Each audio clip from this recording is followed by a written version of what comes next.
दिवाली का शुभ त्योहार और दिवाली से दिवाली तक कितनी हरियाली। हमारे इस खास सेगमेंट में चर्चा के लिए जुड़ रहे हैं ITI असेट मैनेजमेंट के CIO राजेश भाटिया, जो कि बाजार के एक जानी मानी आवाज़ है। नए संवत के लिए उनकी क्या रणनीति है, अगली दिवाली तक कौन से सेक्टर्स बेहतर परफॉर्म करेंगे, इसके अलावा बाजार में जो करेक्शन देखने को मिला वहाँ से रणनीति क्या रखनी चाहिए, इन सारे के सारे सवालों पर राजेश से आज जानकारी लेंगे। राजेश जी, स्वागत है आपका ET Now स्वदेश पर। सबसे पहले तो दिवाली की आपको, आपके परिवार को और आपकी टीम को बहुत बहुत शुभकामनाएं।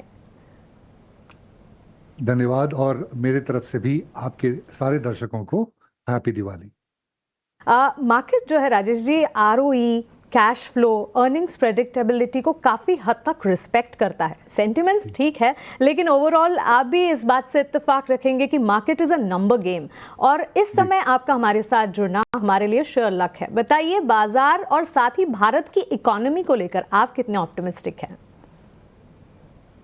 इंडिया के इकोनॉमी को लेकर तो मैं काफ़ी ऑप्टिमिस्टिक हूँ, और मुझे लगता है कि विश्व में अगर कोई देश है जो फास्टेस्ट ग्रोइंग है और जिसकी प्रिडिक्टेबिलिटी ज़्यादा है 5 या 10 वर्ष तक, तो मैं कहूँगा वो भारत देश है।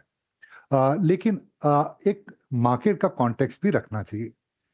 लास्ट 18 महीने से हमें लगातार तेजी दिखी है भारत के इक्विटी मार्केट्स में, राइट। ये अक्टूबर का पहला महीना है जब हमने एक नेगेटिव ट्रेंड देखा है, जहां मार्केट 7-8% टॉप से गिरा है, और ये न्यू हाई जो बना है उसके बाद कॉर्पोरेट रिजल्ट भी अच्छे नहीं आए हैं। मैं कहूँगा एक तरह का स्लो डाउन विटनेस कर रहे हैं हम लोग भारत देश में। तो ये क्या हुआ है कि मार्केट एक तरफ से थोड़ा महंगा हो गया था, और एक स्लो डाउन और कॉर्पोरेट रिजल्ट्स जो वीक आए हैं उसको वो डाइजेस्ट कर रहा है। मुझे लगता है कि ये डाइजेस्ट करने में और स्लो डाउन को फिर से स्तर पर लाने के लिए एक तरह का समय लगेगा, शायद 5 या 6 महीने लग जाएंगे फॉर द स्लो डाउन को रिपेयर करने के लिए। तो मेरे ख्याल से फिलहाल ये मार्केट कंसोलिडेट करेगा, टाइम वाइज करेक्शन दे सकता है, शायद थोड़ा बहुत प्राइस वाइज करेक्शन भी दे सकता है, बट मुझे लगता है कि नए हाई के लिए हमें अभी न्यू हाईज के लिए एक समय लगेगा, और मार्केट अभी कंसोलिडेशन मोड में है।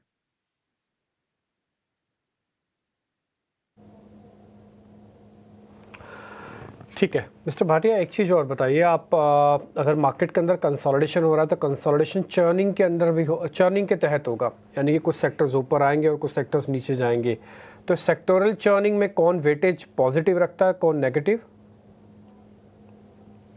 सो मेरे ख्याल से private banks, quick commerce companies, insurance companies, telecom, select IT, domestic pharma, ये सब पॉजिटिव स्तर पर हैं। पर्टिकुलरली जो नेगेटिव में है वो है कंजम्पशन। वो हम देख भी रहे हैं, थोड़ी बहुत कंजम्पशन कंपनीज हैं जो कि काफ़ी वीक स्तर पर हैं। तो मेरे ख्याल से ये दो कॉन्टेक्स्ट आपको रखने पड़ेंगे कि मल्टी ईयर आपके जो स्टोरीज हैं, जो जैसे मैंने बताया private banks, pharma, capital goods, insurance etcetera, वो मल्टी ईयर स्तर के लिए पॉजिटिव हैं, लेकिन कंजम्पशन काफ़ी वीक है और उसको रिपेयर करने की ज़रूरत है। राजेश जी नमस्कार, अभिषेक बोल रहा हूँ। आपको पहले तो दिवाली की ढेर सारी शुभकामनाएं, बधाई। राजेश जी, दिवाली का इस्तेमाल मतलब नए संवत का इस्तेमाल लोग ना नई खरीदारी के लिए भी करते हैं, लोग पोर्टफोलियो बिल्ड करते हैं। कल मोहरो ट्रेडिंग होगी, तो अगर किसी को नई शुरुआत करनी हो तो थोड़े से वैल्यूएशंस भी आकर्षक हो गए होंगे हाल फिलहाल की गिरावट के बाद।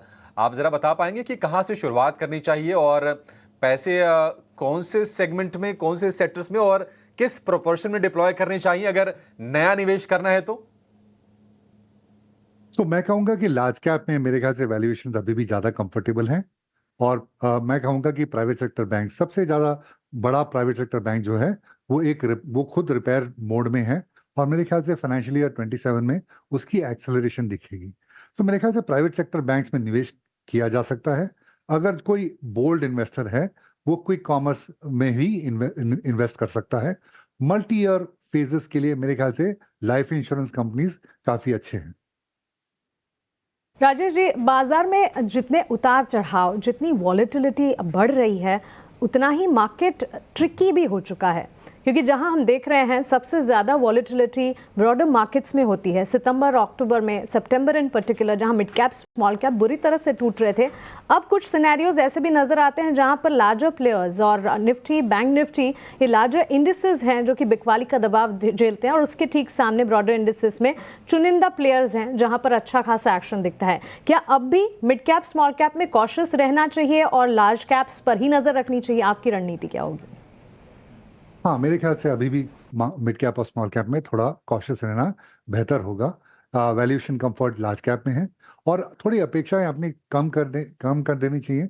जो 18 महीने की हमने दौड़ देखी है, run of the bull market, मेरे ख्याल से वो एक्सपेक्टेशन थोड़ी कम कर देनी चाहिए। जैसे कि मैंने बताया, डोमेस्टिक में एक स्लोडाउन का चैलेंज है, अर्निंग्स कट हो रहे हैं और वैल्यूएशन अभी भी सस्ते नहीं हैं।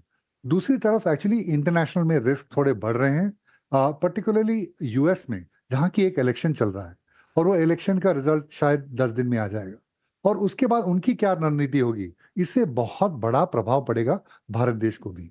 अगर वहाँ इन्फ्लेशन एक्सेलरेट होता है, ऐसी पॉलिसीज लाएं वो, पर्टिकुलरली ट्रम्प, अगर वो जीतते हैं और अगर वो ऐसी पॉलिसीज लाते हैं कि जिससे इन्फ्लेशन एक्सेलरेट होता है, तो क्या होगा कि इंटरेस्ट रेट्स वहाँ बढ़ जाएंगे। 10 ईयर ट्रेजरी यील्ड यूएस में ऑलरेडी 4.25 4.3 हो गए हैं।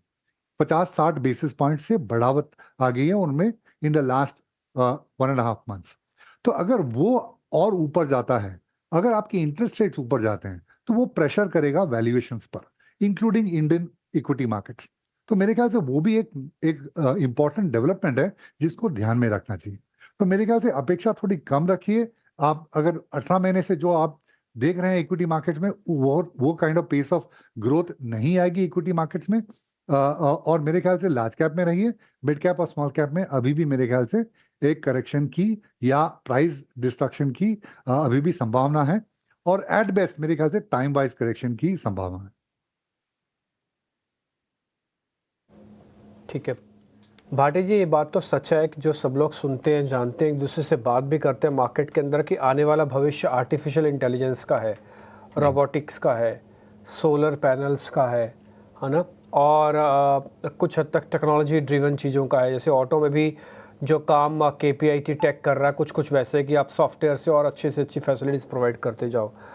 आपके अगर कंप्लाइंस अलाउ करते हैं तो आप इन्हीं सेगमेंट में से कोई कंपनी बता दीजिए जो कि अच्छा काम कर रही है, क्योंकि ये बात पता तो है बट सर्च नहीं है, पढ़ाई नहीं है, रिसर्च नहीं है, कंपनीज नहीं पता, तो थोड़ा आइडिया नहीं लग पाता कि किस में ज़्यादा पैसा बनाएं या किस में पैसा लगाएं। थोड़ा आप आइडिया दीजिए। थीम समझ में आ रही है बट थीम के अंदर क्या है वो ज़्यादा पता नहीं चल रहा। देखिए, यहाँ डायरेक्ट प्लेस एआई के काफ़ी कम है, लेकिन मैं आपको एक बात बता दूं, अब जब गूगल सर्च करते हैं और एआई में सर्च करते हैं, आपकी पावर रिक्वायरमेंट्स 10 टाइम्स होती है, राइट? सो पावर डिमांड बहुत स्ट्रॉन्ग तरह से रिवाइव होगा। ये actually utility business, power business है, वो ग्रोथ बिजनेस हो गया है अमेरिका में भी, विश्व में। तो मेरे ख्याल से जो पावर और डेटा सेंटर्स जो की आवश्यकता होगी, बिकॉज एआई इतने स्तर पर ऊपर जा रहा है, तो डेटा सेंटर, पावर और जो उनके इक्विपमेंट सप्लायर्स हैं, उन पर ज्यादा मेरे ख्याल से ध्यान देना चाहिए। वो इनडायरेक्ट प्लेस हैं। हमारे यहाँ डायरेक्ट प्लेस ऑफ एआई थोड़े कम हैं। तो अगर मान लीजिए कि यूटिलिटी कंपनीज हो, ट्रांसमिशन कंपनीज हो, द एंटायर पावर सेक्टर हो, या पावर इक्विपमेंट कंपनी हो, या डेटा सेंटर कंपनी हो, मेरे ख्याल से ये सब सेगमेंट्स काफी अच्छा करेंगे। राजीव जी, एक और चीज़ है, पिछले साल से अब तक अगर हम देखें तो बाजार में 27% के आसपास के अब तक के नेट रिटर्न्स हैं। अगर मैं अगले एक साल की बात करूं, दिवाली से अगले दिवाली तक, आप क्या लेवल्स देख रहे हैं निफ्टी का या सेंसेक्स का? क्या 1 लाख का सेंसेक्स हम देखेंगे? क्या जो रिटर्न्स हमें पिछले एक साल मिले हैं, क्या इस तरह के रिटर्न की उम्मीद करें या फिर थोड़े से उम्मीदों को कम कर लें? मेरे ख्याल से थोड़े से उम्मीदों को कम कर लें। इंडिया अभी भी बुल मार्केट में है। अभी भी हम लोग capital expenditure driven multi year cycle में है। इसका मतलब है कि जैसे मैंने आपको बताया, पावर कैपिटल एक्सपेंडिचर इंडिया में $500 बिलियन का कैपेक्स लगेगा सिर्फ पावर सेक्टर में। और ये एक साल का की स्टोरी नहीं है, ये 5, 10, शायद 20 साल की स्टोरी है। तो ये मेरे ख्याल से जो इंडिया का ग्रोथ रेट है वो बना रहेगा, लेकिन थोड़े बहुत शॉर्ट टर्म चैलेंजेस हैं, वैल्यूएशंस थोड़े महंगे हो गए हैं और शॉर्ट टर्म चैलेंजेस आए हैं। तो मेरे ख्याल से ये बेहतर होगा कि थोड़े अपनी एक्सपेक्टेशंस कम कर लें। अगर यहाँ से हमें 10 से 15% रिटर्न मिल जाता है निफ्टी में नेक्स्ट 12 महीने में, तो मेरे ख्याल से वो बुरा नहीं होगा। That would be a good return. ठीक है राजेश जी, बहुत शुक्रिया अपने इंसाइट्स शेयर करने के लिए और बाजार में आगे का आउटलुक भी बताने के लिए कि क्या उम्मीदें करके चलनी चाहिए। लेकिन उम्मीद करेंगे कि सभी की दिवाली शुभ हो और मोहरा ट्रेडिंग पर भी लोग पैसे बनाएं और आगे निवेश जो यहाँ से करते हैं वहाँ पर भी खूब ढेर सारे रिटर्न्स लोगों के बने। आपको भी दिवाली की ढेर सारी शुभकामनाएं, आपकी टीम को, आपके परिवार को भी बहुत बहुत बधाई और शुभकामनाएं दिवाली की। चलिए शो को यहीं पर अब समाप्त करेंगे और एक छोटे से विराम के लिए, ब्रेक के लिए रुकेंगे और ब्रेक के बाद आप अपने सवाल हमसे ज़रूर पूछिए। लेकर आएंगे यूएस स्टॉक्स और दिवाली का माहौल, दिवाली का जश्न, दिवाली का फ्लेवर भी लगातार बना रहेगा, आप कहीं जाएगा नहीं। फिलहाल मुझे, डिम्पी को और इसके अलावा मानसी को दीजिए इजाज़त। छोटे